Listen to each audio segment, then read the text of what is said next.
ঠিক আমাদের এই বাংলাদেশের ভূখণ্ড নিয়ে এমন একটা আগ্রাসন আসতেছে, যদি আমি আপনি এখন থেকেই সতর্ক না হই, দাওয়াতি কাজ যদি না করি, বেশি দিন নাই যে ওই আরাকানের মতো আমি আপনি মারব। আপনারা হয়তো জানেন পার্বত্য চট্টগ্রাম নিয়ে যে একটা প্রোপাগান্ডা চলতেছে, যে এইটা হচ্ছে তারা কি করবে, জুম ল্যান্ড তারা নামও দিছে। আমরা পার্বত্য চট্টগ্রামে গিয়েছি, আলীকদমে গিয়েছি, সেখানে গিয়ে আমরা দেখছি তারা আলাদা একটা ম্যাপ করছে, মানচিত্র, তাদের আলাদা একটা পতাকা আছে, তাদের আলাদা টাকা আছে, মানে একটা রাষ্ট্র করতে যা কিছু লাগে সবকিছু তাদের কাছে। আউযু বিল্লাহি মিনাশ শাইতানির রাজীম, বিসমিল্লাহির রহমানির রহিম। ومن أحسن قولا ممن دعا إلى الله وعمل صالحا وقال إنني من المسلمين. وقال تعالى: قل هذه سبيلي أدعو إلى الله على بصيرة أنا ومن اتبعني. صدق الله العظيم. وقال رسول الله صلى الله عليه وسلم: بلغوا عني ولو آية أو كما قال عليه الصلاة والسلام. صدق الله العظيم. আল্লাহ তাআলার অশেষ মেহেরবানি যে আল্লাহ তাআলা আমাদেরকে একটি দিনে ফিকির নিয়ে একত্রিত হয়ে কিছু কথা বলা এবং শোনার তৌফিক দান করেছেন, এই জন্য আমরা শুকরিয়া আদায় করি আলহামদুলিল্লাহ। তো আমি যে আয়াতটা তেলাওয়াত করলাম, আল্লাহ তাআলা বলতেছেন যে ওয়ামান আহসানু কাওলাম মিম্মান দাআ ইলাল্লাহ ওয়া আমিলা সালিহান ওয়া ক্বালা ইন্নানি মিনাল মুসলিমিন, যে ওই ব্যক্তির কথার চাইতে আর কার কথা অধিক উত্তম যে মানুষদেরকে আল্লাহ তাআলার দিকে ডাকে এবং বলে যে আমি কি মুসলিমদের অন্তর্ভুক্ত, আমি একজন মুসলিম। তো আমরা আজকে যে বিষয় নিয়ে বসেছি এটা হচ্ছে আমাদের মূল যে বিষয়, দাওয়ার জন্য আমরা বসেছি। তো আমরা দেখি দাওয়া এটা হচ্ছে দুই প্রকার, দাওয়া দুই প্রকার। একটা হচ্ছে মুসলিমদের ভিতরে দাওয়া, এটা হচ্ছে ইসলাহের দাওয়া যেটা বলা হয়, আর একটা হচ্ছে ইসলামের দাওয়া, এটা হচ্ছে অমুসলিমদের ভিতরে দাওয়া। ইসলাহের দাওয়া এটা হচ্ছে আল্লাহ তাআলা কোরআনে বলতেছেন ইন্নামাল মুমিনুনা ইখওয়া ফাআসলিহু বাইনা আখওয়াইকুম ওয়াত্তাকুল্লাহা লাআল্লাকুম তুফলিহুন, যে মুমিনরা পরস্পর কি ভাই ভাই। তো আমলের ক্ষেত্রে দেখা যায় যে আমরা তো জন্মসূত্রে মুসলিম, কিন্তু আমলের ক্ষেত্রে আমরা অনেক সময় পথভ্রষ্ট হয়ে যাই, ঠিকঠাক আমল করি না। আল্লাহ তাআলা যে সমস্ত হালাল হারাম করেছেন, আল্লাহ তাআলার বিধান আমরা ঠিকঠাক মতো পালন করি না, করতে পারি না। তো এই জন্য হচ্ছে আমাদের ভিতরে ইসলাহের দাওয়াত দিতে হবে, এটা আল্লাহ তাআলাই বলছেন। আর একটা দুই নাম্বার দাওয়াত হচ্ছে ইসলামের দাওয়া, এইটাই হচ্ছে কি মৌলিক আমাদের প্রকৃত দাওয়া, যেটা হচ্ছে যুগে যুগে নবীরা করেছেন। জি, অমুসলিমদের ভিতরে যে দাওয়া এটাই হচ্ছে কি মৌলিক দাওয়া। যখন মুহাম্মদ সাল্লাল্লাহু আলাইহি ওয়াসাল্লাম দুনিয়াতে আসেন, ওই সময় কি মক্কার সকলে মুসলিম ছিলেন? আবু বকর, ওমর, ওসমান, ওনারা কি সকলে মুসলিম ছিলেন? ওনারা সকলেই মুশরিক ছিলেন, কেউ কি ছিলেন না? মুসলিম ছিলেন না। তো মুহাম্মদ সাল্লাল্লাহু আলাইহি ওয়াসাল্লাম তাদের ভিতরে কিসের দাওয়াত দিয়েছেন? ইসলামের দাওয়া। এটা শুধু মুহাম্মদ সাল্লাল্লাহু আলাইহি ওয়াসাল্লাম যে দিয়েছেন তা নয়, সেই আদম আলাইহি ওয়াসাল্লাম থেকে শুরু করে নিয়ে সর্বশেষ ইসলামের সর্বশেষ নবী হযরত মুহাম্মদ সাল্লাল্লাহু আলাইহি ওয়াসাল্লাম তিনিও কি করেছেন? এই ইসলামের দাওয়াতটা দিয়েছেন। এখন আমরা কি করি? আমরা শুধু ইসলাহের যে দাওয়াত, এই দাওয়াতটাকে প্রাধান্য এইভাবে দিয়েছি যে ইসলামের যে দাওয়াত এটাকে আমরা ভুলে গিয়েছি। এটাকে আমরা কি করেছি ভাই? ভুলে গিয়েছি। মূলত দেখেন, আমরা যে আজকে ইসলামের দাওয়াত দেওয়াটাকে যে ভুলে গিয়েছি, যার কারণে আমরা অমুসলিম ভাইদের কাছে যাচ্ছি না, এইটা যদি আমাদের পূর্বপুরুষ সাহাবায়ে ইকরাম, তার পরবর্তী তাবেঈন, তাবেঈন, আইম্মায়ে মুজতাহিদিন, ওনারা যদি ভুলে যেতেন তাহলে আমরা কি ইসলাম পেতাম? আমরাও দেখেন আপনাদের বা আমাদের 2-3 পুরুষ পিছনে যান, পাবেন হয়তো শ্রী শ্রী অমুক তমুক, তারা কি ছিলেন না? কেউ মুসলিম ছিলেন না। আমরা জানি আমাদের এই ভারতবর্ষে সকলে কি ছিলেন? কেউ ছিলেন বৌদ্ধ, কেউ ছিলেন কি হিন্দু। ভারতবর্ষে কাদের আধিপত্য ছিল? কেউ বৌদ্ধ বা হিন্দু। তো আমি কি জন্য, আমি মোহাম্মদ শরীফুল ইসলাম, আপনি আব্দুর রহমান, আপনি আব্দুল করিম, কি জন্য হলেন? ওই যে সাহাবায়ে একরাম, তাবিঈন, তাবিঈন, ওনাদের কষ্ট করে যাওয়ার কারণে, মেহনত করে যাওয়ার কারণেই আমি আপনাকে আজকে মুসলিম। তো আমি আপনি যে মুসলিম হলাম, এখন আমরা যদি এই ইসলামটাকে ওই হিন্দুদের কাছে প্রচার না করি, হাদিসে রাসূল সাল্লাল্লাহু আলাইহি ওয়াসাল্লাম বলতেছেন, আলা কুল্লুকুম রাঈন ওয়া কুল্লুকুম মাসউলুন আন রাইয়াতিহি, যে তোমরা প্রত্যেকেই জিম্মাদার, যে যে অবস্থায় আছো এই অবস্থায় থেকে কি তোমরা জিম্মাদার, এবং তোমরা প্রত্যেকেই তোমাদের জিম্মাদারি সম্পর্কে জিজ্ঞাসিত হবে। তো আমি আমার আওতার ভিতরে যারা আছে, আমার মহল্লার ভিতরে যে হিন্দু ভাইরা আছে, বৌদ্ধরা আছে, খ্রিস্টানরা আছে, তাদেরকে আমি জিম্মাদার।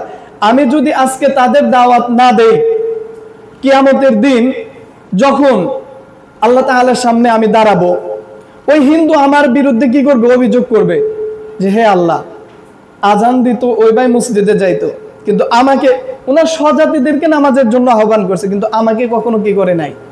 আহ্বান করে নাই। তখন কি আমার আপনার উত্তর আছে? কোনো উত্তর নাই। যদি উত্তর থাকে তাহলে কাজ করার দরকার নাই। আর যদি মনে হয় যে না, উত্তর নাই, আল্লাহ তাআলার আশা মানে কাঠগড়ায় আমি আপনি কি আসামি হয়ে দাঁড়াবো, তাহলে কি করা দরকার ভাই? এই দাওয়ার কাজ করা দরকার। যদি না করি তাহলে কি হবে? আমাদের অতি মানে একদম অল্প কিছুদিন আগেই যে ঘটনা আমাদের আরাকানে দেখছেন আমরা। তো এই আরাকানে যখন আবুল হাসান আলী নদভী রাহিমাহুল্লাহ আরাকানে গিয়েছিলেন, ওখানে গিয়ে আরাকানবাসীদেরকে বলছেন, হে আরাকানবাসী, আল্লাহ তাআলা তোমাদেরকে যেই সম্পদ দিছে, এইটা যদি তোমরা তোমাদের অমুসলিম ভাইদের ভিতরে বিতরণ না করো, এমন একটা সময় আসতেছে যখন তোমরা এই আরাকানে থাকতে পারবা না। হয়েছে না? ঠিক আমাদের এই বাংলাদেশের ভূখণ্ড নিয়ে এমন একটা আগ্রাসন আসতেছে, যদি আমি আপনি এখন থেকেই সতর্ক না হই, দাওয়াতি কাজ যদি না করি, বেশি দিন নাই যে ওই আরাকানের মতো আমি আপনি মার খাবো। আপনারা হয়তো জানেন, পার্বত্য চট্টগ্রাম নিয়ে যে একটা প্রোপাগান্ডা চলতেছে, যে এইটা হচ্ছে তারা কি করবে, জুম ল্যান্ড তারা নামও দিছে। আমরা পার্বত্য চট্টগ্রামে গিয়েছি, আলীকদমে গিয়েছি, সেখানে গিয়ে আমরা দেখছি তারা আলাদা একটা ম্যাপ করছে, মানচিত্র, তাদের আলাদা একটা পতাকা আছে, তাদের আলাদা টাকা আছে, মানে একটা রাষ্ট্র করতে যা কিছু লাগে সবকিছু তাদের কাছে আছে। শুধু এখন ইয়াটা কি, তাদের একটা অভ্যুত্থানের একটা কি মানে অপেক্ষায় তারা আছে। তো এই যে এই জুম ল্যান্ড তারা কি জন্য করবে? এটা হয়তো আপনারা জানেন, এটা যে তাদের একটা চাল তা না, এর পিছনে আরো বড় একটা মানে শক্তি আছে। সেটা কি? আমেরিকান শক্তি। আমেরিকান শক্তি। তারা হচ্ছে এই এশিয়া মহাদেশে তাদের এমন কোন একটা বড় ঘাঁটি নাই যেখানে থেকে তারা এই এশিয়াটাকে কি করবে, কন্ট্রোল করবে, যেরকম তাদের মধ্যপ্রাচ্যে আছে।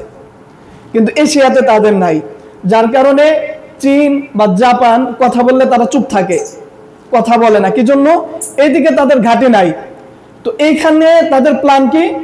তাদের বড় প্ল্যান হচ্ছে এই জুম ল্যান্ড, আর পাশে হচ্ছে সেভেন সিস্টার। জানেন এগুলো সব লাগোয়া, সেভেন সিস্টার, জুম ল্যান্ড, আর পাশে হচ্ছে আরাকান।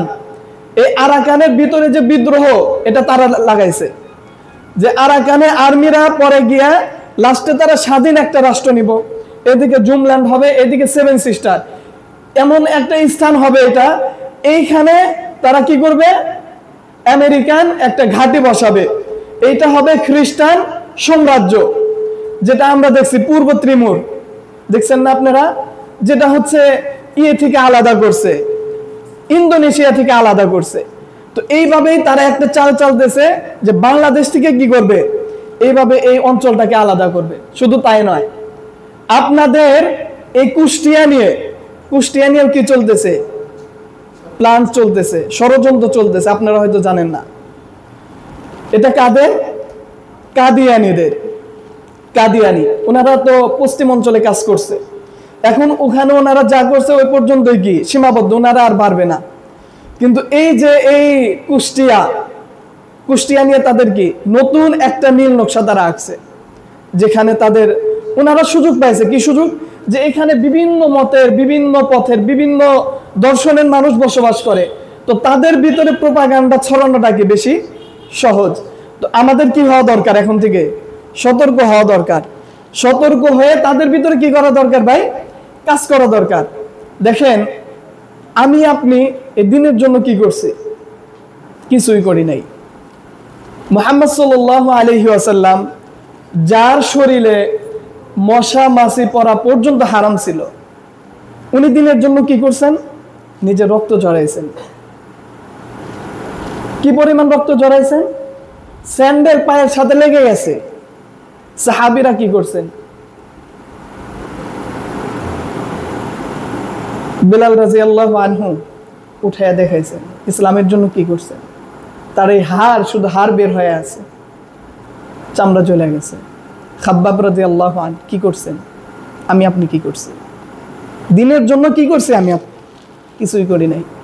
আমরা হচ্ছে ছদ্মবেশী ভণ্ড, লেবাসদারি ভণ্ড। আমরা এই ইসলামটাকে শুধু ব্যবহার করি, কিন্তু এই ইসলামটাকে যে সঠিকভাবে ব্যবহার করে মুসলিমদের ভিতরেও যে দিতে হবে, ইসলামটা যে পালন করার একটা বিষয়, এটা যে মানার বিষয়, এটা আসলে আমরা কেউ চাই না। আমরা শুধু চাই ইসলামটাকে ব্যবহার করব, এটাই করতেছি। ইসলামের জন্য কয়জন মানুষ আছে যে ওই যে সাহাবীরা যে করে গেছেন, যাদের ব্যাপারে রাসূল সাল্লাল্লাহু আলাইহি ওয়াসাল্লাম বলছেন আসহাবি কান নুজুম রাদিয়াল্লাহু আনহুম ওয়া রাদু আন, যাদের ব্যাপারে কুরআন বলতেছেন তাদের পিছনের সমস্ত গুনাহ মাফ করে দেওয়া হয়ে গেছে। মা তাকদ্দামা মিন যামবিহি ওয়া মা তাআখার, পিছনের এবং সামনের সমস্ত গুনাহ মাফ। যাদেরকে নক্ষত্রের সাথে রাসূল সাল্লাল্লাহু আলাইহি ওয়াসাল্লাম উপমা দিয়েছেন, তারা ইসলামের জন্য কি করছেন, তাদের জীবনটা ইসলামের জন্য বিলিয়ে দিয়েছেন, তাদের জীবনকে জীবন মনে করেন নাই। ওমর যখন বিলাল রাদিয়াল্লাহু আনহুকে এই ইসলামের জন্য নির্যাতন করা হলো, উত্তপ্ত সেই মরুভূমির উপরে রাখা হলো, কষ্ট যেন আরো বেশি হয় এই জন্য পেটের উপর কি দেয়া হলো, বুকের উপরে পাথর দেয়া হলো। তিনি কি বললেন, আহাদ আহাদ আহাদ। এটা কিন্তু বড় একটা দাওয়াত, এইটাই একটা দাওয়াত যে আপনি হাজারো কষ্টের ভিতরে আপনি কি করছেন, আল্লাহ তাআলার বরত্বকে, আল্লাহ তাআলার ইলাহে কালিমাতুল্লাহকে আপনি উচ্চারণ করছেন, এটা একটা দাওয়াত। আমি আপনি কি করি, কোন একটা যদি ভীত সন্ত্রস্ত জায়গায় আমি আপনি যাই, সেখানে কি করি, যে এখান থেকে বাঁচার উপায় আছে কিনা, ইসলাম আমাকে এখানে কোনো সুহলত দিছে কিনা, এখানে কোনো তাবিলের জায়গা আছে কিনা, আমি সেইটা খুঁজি। সাহাবীরা কি করতেন, এই সমস্ত ফাঁক ফুকর খুঁজতেন না, যে আল্লাহ তাআলার জন্যই তারা কি করতেন, এই ইসলামকে ভালোবাসতেন, এই ইসলামকে যেভাবে বোঝার দরকার তারা সেভাবে বুঝেছেন, যার কারণে এই ইসলামের উপরে জীবন দিতেও তারা কি করেন নাই, দ্বিধা করেন নাই। তো যাই হোক ভাই, উলামায়ে ইকরাম উপস্থিত হয়েছেন, কথা দীর্ঘ না করে আমি এখানে আমার সংক্ষিপ্ত বক্তব্য শেষ করছি। আল্লাহ তাআলা যে সমস্ত কথা বলা হলো, সর্বপ্রথম আমাকে আমল করার তৌফিক দান করুন, তারপর আমাদের এখানে যারা উপস্থিত আছেন আল্লাহ তাআলা সবাইকে আমল করার তৌফিক দান করুন। আসসালামু আলাইকুম ওয়া রাহমাতুল্লাহ।